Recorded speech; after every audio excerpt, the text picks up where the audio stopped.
நான் ஏற்கனவே சொன்னேன், காங்கிரஸ் கட்சி இன்னும் தன்னுடைய முடிவை எடுக்கவில்லை. காங்கிரசினுடைய முடிவாக பார்க்கணுமா அல்லது பிரவீன் சக்கரவர்த்தி அவர் சேர போறாரா தனியாக தாவேக்கால? இப்படி ஒரு வாய்ப்பு நான் எதிர்பார்க்கல. அவர் திரு ராகுல் காந்தியோட நல்ல நண்பராக இருக்கிறாரு. அவர் அவங்களுடைய அனலிசிஸை ஸ்ட்ராட்டஜிஸ்டாக இருக்கிறாரு. அதனால் அவர் அப்படி போவார்னு நினைக்கல. மாணிக் தாக்கூர் கூட்டணியில் சீட்டு கேட்குறாருன்னா அவர் காங்கிரஸுக்கு விரோதமாக செயல்படுறாரு நீங்கள் நினைப்பீங்களா? காங்கிரஸ் கட்சிக்காக தானே கேட்பாங்க. அப்போ பிரவீன் சக்கரவர்த்தி போயிட்டாருன்னு இவர் முதலமைச்சர் ஆயிடுவாரா?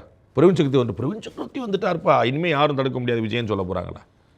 அவர் வந்தாருன்னா ஒரு ஓட்டு எக்ஸ்ட்ரா, அவ்வளோதான். இப்போ திரு செங்கோட்டையன் அவர்களை பற்றி பேசும்போது, அதாவது தேவர் ஜெயந்தியில் நீங்கள் சொன்ன மாதிரி டிடிவி அவர்களோட அவர் இருந்தது, அது இபிஎஸ் அவர்கள் என்ன சொன்னாங்க அப்படின்னாக்கா துரோகிகளோடு இணைந்தார் அப்படின்றது தான் பெரிய கோபமாகவே இருந்தது.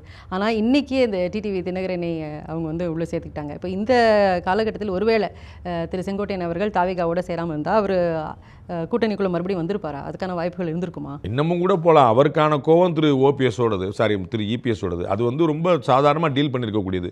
அவர் ரொம்ப எக்ஸாகரேட் பண்ணி ரொம்ப பெருசாக அதை யோசிச்சாரு. அதை ஈஸியாக டீல் பண்ணிருக்கலாம். இன்றைக்கி திரு டிடிவி தினகரன் அதை மெச்சூராக டீல் பண்ண மாதிரி அதை டீல் பண்ணியிருக்கலாம். அது அதனால் அவருக்கு தான் இழப்புன்னு நான் நினைக்கிறேன். அவர் பொலிட்டிக்கல் கேரியரில் ஒரு பெரிய சேலஞ்சுன்னு நான் நினைக்கிறேன்.